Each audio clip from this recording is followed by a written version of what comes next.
Sorry? Do you believe in fate and destiny? I do, yes. Why? Today feel like one of those days where your team had something like that? I don't know. It was an extraordinary day, a beautiful experience at the end. Very dramatic, but worth living it because it was a great end to it. How do you describe the emotions of the last few minutes? Probably everybody's overwhelmed a little bit. It was madness from the first second of the game with a routine that we knew that they could do. They did it brilliantly. We defended so poorly. And then you start to have to climb a mountain against 10 players behind the ball. And we tried in every single way. We didn't score the goal, and suddenly you are 2-0 down with a set play again. And after that is, don't lose the shape, don't lose the discipline, and start to do all the simple things right and try to score the first one. And we did that, and we showed a lot of maturity and resilience to do that. And once we've done that, then the atmosphere and the place changed the energy. And after that, it was, okay, let's go for the second one. We generated a lot of situations. I think it was 31 shots in total. And we scored the second one. It was, okay, throw the toys out and let's go for it. And I thought the subs made a huge impact today. So happy for Reiss after the difficult months that he's had. And an incredible day at the end. I think it's the fifth time this season you've come back from a goal down to win the game. What does that say about the character of these players? A lot. I think the team showed, an individual showed today a different level of willingness to win, determination, and as well initiative. Because when the game gets ugly, there is a moment that you can lose momentum, you can start to hide and start to navigate through the game. And the players didn't do that. They wanted the game. They wanted every time the ball, they took risks, they took initiative, they kept trying till we broke them down. So it was great to see that from the team.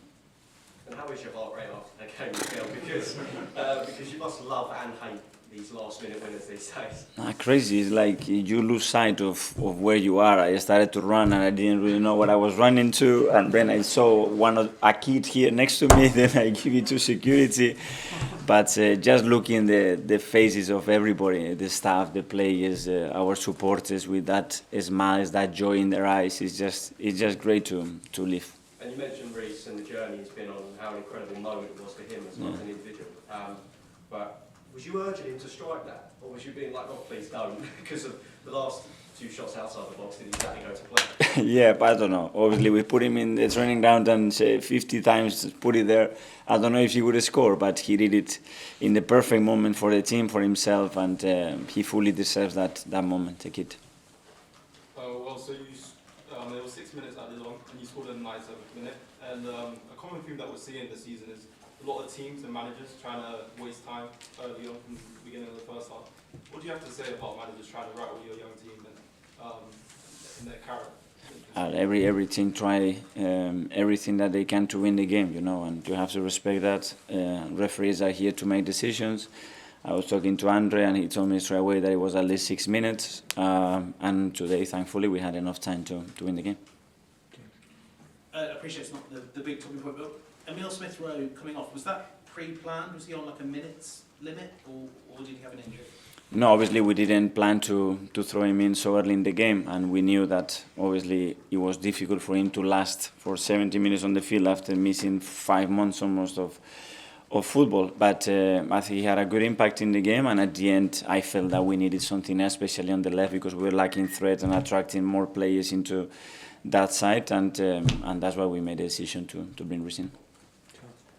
You've been here a long time as a player and as a manager. Have you ever seen or heard the stadium like that? Is that ranked as the very top moment in the stadium? Probably yes, the loudest and the most emotional moment that we have lived together. Obviously, the journey that we've been in together, and how the supporters and the team are gliding together, adding the important moment that we had today, it was really special. And just on Leandro, is there any update on him? Obviously, without Eddie as well, that's a bit of a worry, isn't it? Yeah, it is a worry. Obviously, he came to me straight away and said, listen, I cannot continue. I felt something when I was striking back after the corner, and we had to take him off, so we have to assess him and see how he is. Yeah.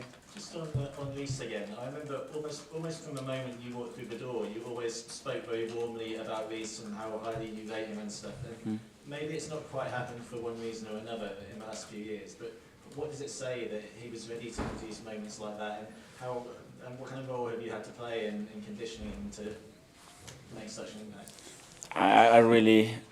I always saw the potential, the talent, and the desire for him to do it. But I think he's in a different level right now. I think emotionally, I think the experiences that he had helped him. And football-wise, yeah, it was my decision the last 2 games not to put him in the squad because we had other options. But he's knocking on the door. He's been training really good, and it's a good lesson for me and for the coaches as well that we need him and that he can really be important in the team. And just on that first goal that Bournemouth scored, it must have been a bit weird to concede that after 9 seconds, right? Credit to them. They try very different things on kickoff. They have routines for every single set play, and I'm sure they worked on it. And today they scored a really good goal and really poor from us. Obviously, when Emil came on, Gabriel Martinelli went in centrally. If Trossard is going to be sort of a long-term thing, is that potentially an avenue you see moving more centrally to with all the injuries? Well, the way they were defending, we thought it was the best way to do it. We have alternative. Emil can play in that position as well. We can move players. We have Reiss as well now that can give us width and threat in wider areas. We'll have to assess. Every opponent will be different. Now we have Lisbon, a really tough match. So let's hope that we get 1 or 2 back. In wins like this, how do you maintain focus for the next match? Focus? First, enjoy tonight, please. I just told everybody, have some fun. When you go through moments like this, you have to enjoy it because it's not a lot in football. And tomorrow we go back to work. James, Sort of following on from that, what can the manner of a win like this, winning it so late, coming back from 2-0 down, do for the belief and the momentum in a title race? Yeah, that's 4 in a truck, and winning 4 games straight away in the Premier League is very difficult. We've done 3 in a week, which is even harder. And we've done it in various ways, and that should generate more belief that today a lot of things went against the team. Our fault in the first one, then the fact that we were in scoring, the situation with Leo, then in the first set play that they had when they scored, and the team still found a way to win the game, and that's really positive. Thanks everyone. Yeah, thank you.